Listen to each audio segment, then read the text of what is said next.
Y'all ready for a date night?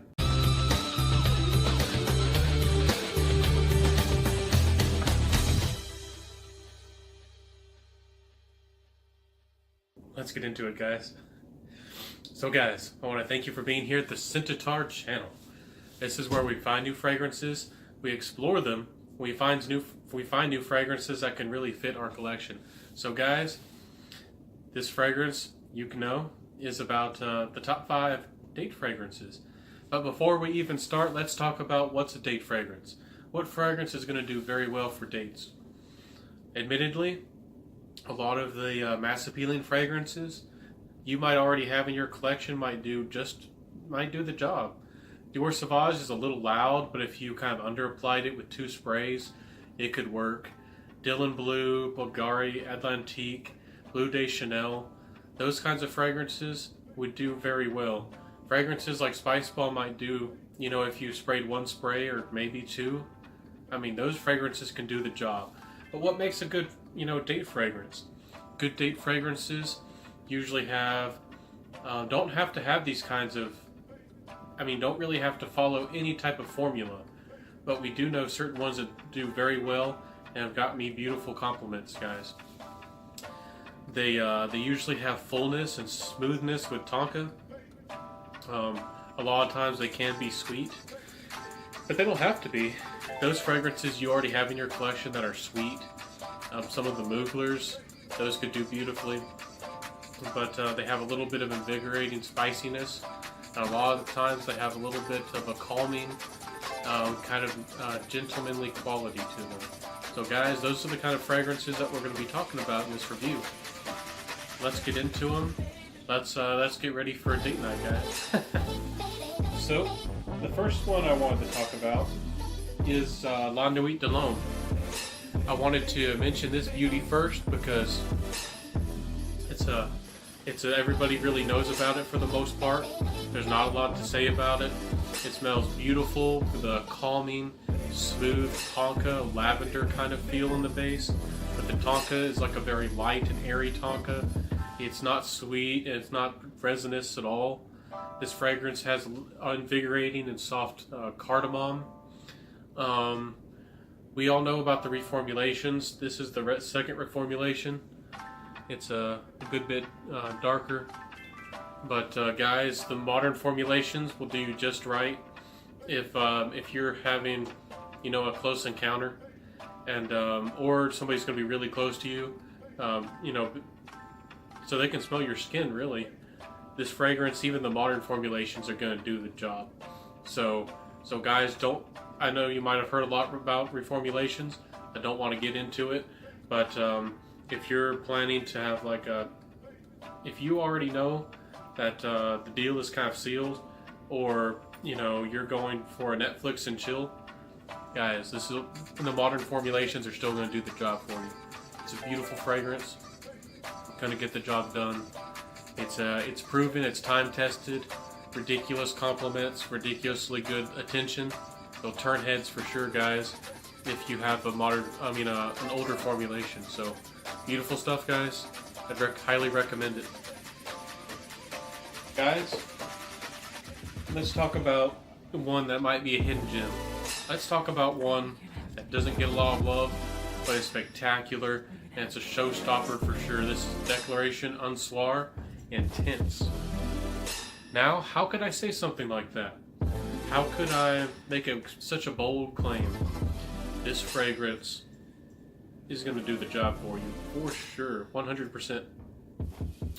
This fragrance has the cardamom. It has the slightly dark kind of feel that a really good date fragrance has. It has the fullness. It has a tiny bit of sandalwood in the dry down.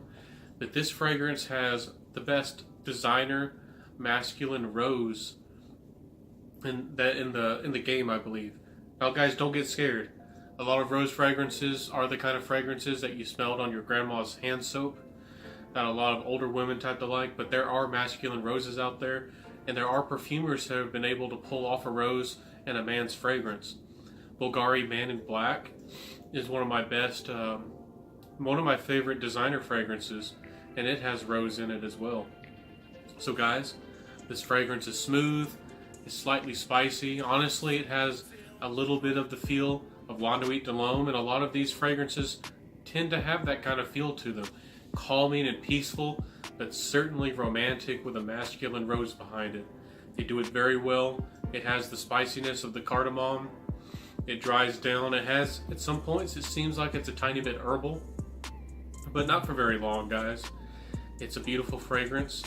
It's really going to get the job done for you, just like Givenchy Play Intense. I didn't want to really give a review or mention it too much in this video, because that one is kind of getting hard to find.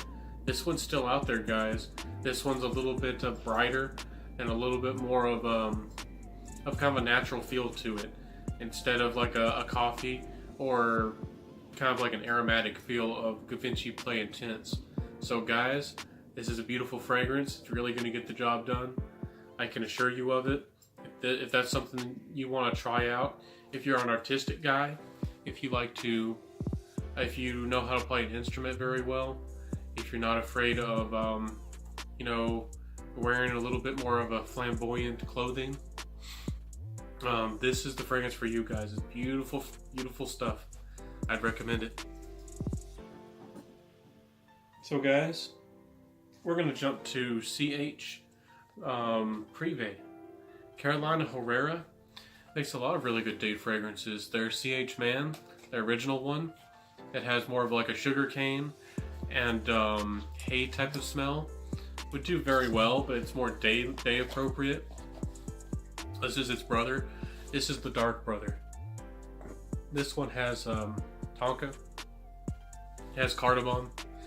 It has all those really good DNAs, that really good DNA and that very good quality that L'Enduit de l'Homme has.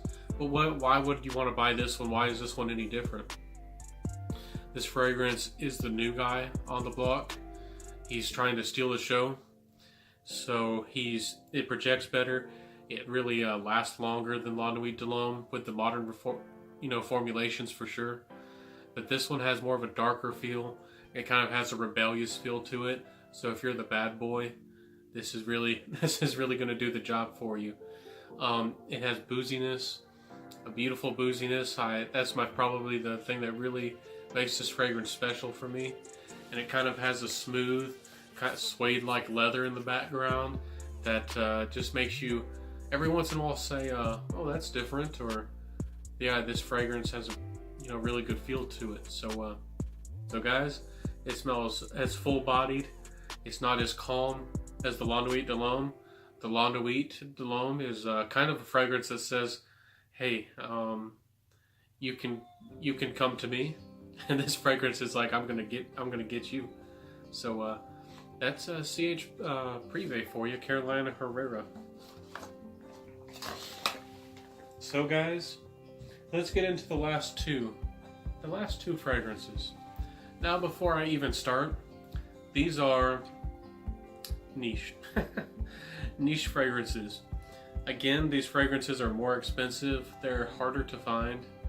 They're not going to be perhaps for everyone because of not only the price tag, but because they're a little bit more unique. If you wanted, the go-to, proven, going to get the job done, L'Enduit de l'Homme is going to do it, guys. And those other two options definitely are no slouches either. But this is Penhaligon's Endymion Concentrate. Now, the Concentrate version is strong. It's much stronger, I think, than the original. But what does it smell like? Kind of hard to put words on it, guys. It has the classic kind of lavender, soft cardamom kind of feel of L'Enduit de l'Homme, but this one manages to be a little bit more brighter. I know it sounds artistic and I know it sounds really funny, but it seems to capture the feeling of like moonlight. It has kind of more of a lavender feel, in my opinion. It is very smooth and has a little bit of that dryer sheet type of vibe. Very little, and it's blended in very well, so it's kind of hard to notice. But that's the kind of feel you get in Mont Blanc Individual and some of those types of fragrances that made them so mass appealing and made them smell so good. But this fragrance lasts and lasts and lasts, guys. but the problem is it doesn't project too heavily. So guys, if you want something that's more of a skin scent, something that really has light projection, but last a very long time, guys. I got like 16 hours out of this one time, which I was blown away. I didn't know that this fragrance was going to be able to do that. So if you want a fragrance that, you know, you're going to be really close to someone, you know, under the sheets maybe, perhaps, that kind of feel, and you want something that they might you know, if you're going to leave a lingering scent there, or you're going to be might smell like this in the morning, you know, the morning after. This is a beautiful fragrance, guys. It's beautiful, beautiful stuff. It's unbelievably just smooth. It has the feel of sandalwood, but it doesn't really smell like it. I don't know what kind of magic they pulled, guys, but Endymion Concentrate is a beautiful juice. It's not as spicy as the others, but it's good stuff, guys. I can't talk enough good about it. Now, while Endymion is, you could find it. It's not too hard to find if you look in the right places. I wanted to mention this one last because I had talked about it, gave it its own review, and then looked it up later. And this one is out of stock at Twisted Lily, and I don't know anywhere else you can possibly buy it. So this is kind of a shame, and I'm kind of sad. I mean, hope you're not disappointed that I'm mentioning a fragrance that might be completely discontinued. But this is Moon Milk by Stora Skogen. Now, Moon Milk is one of those fragrances that's very heavy on sandalwood, but I'm not exactly sure, but I think it's Indonesian, where the sandalwood is extremely smooth. It's extremely full-bodied. It is just calming and rich, but has just kind of almost a lavender feel to it. And the fragrance is very smooth and playful. It has herbaceous notes and a little bit of that smooth quality of like Endymion. This fragrance reminds me of a niche version of Midnight in Paris. So even Midnight in Paris is hard to find, guys, now. The EDP is really hard to find, and the EDT, if you do find it, goes for crazy prices now. And sometimes even as high as like $150 or more for a bottle. And this stuff, I still recommend it. It's still beautiful juice, but it's going to be for you niche heads out there. You guys who want a really special fragrance, for you guys who want to smell a little bit different, but you know you're going to smell seductive, you know you're going to smell pleasing, you're going to do the job or get the job done very well on a date night, a close encounter, a special situation. So Moon Milk has just a very pleasing, smooth quality. The spices really don't stand out. It doesn't really have a lavender feel. But it has the smoothness of the lavender. It has a little, you can tell, some well-blended herbs to it, and the sandalwood is simply to die for. I guess that I'm just a sucker for really high-quality sandalwood. But guys, it's a beautiful fragrance, and I can't talk enough good about it. I can't believe that this has been discontinued, or it's hard to find. So if you're listening, Stora Skogen, I mean, please make some more. Please give them the Twisted Lily, and I'd love to talk to you if you like my review of this fragrance. So, guys, I thank you for enjoying this fragrance review with me. I enjoyed that you've been here. Date night fragrances, sometimes we don't know where to turn for them, because not a lot of people, talk about that type of fragrance. They might say a fragrance is seductive. They might say it's mass appealing or going to do very well for the ladies. But again, you want fragrances that are maybe lighter on the projection, fragrances that don't necessarily have to last particularly long, but they really have to smell really good and really get your partner in the right mood. So that's what it's all about. Again, this has been the Scentatar channel, where we certainly find new fragrances. And I hope you have found one that fits your collection, something that's really stood out to you. So, guys, until next time, this has been the Scentatar channel. I'll see you then. Bye.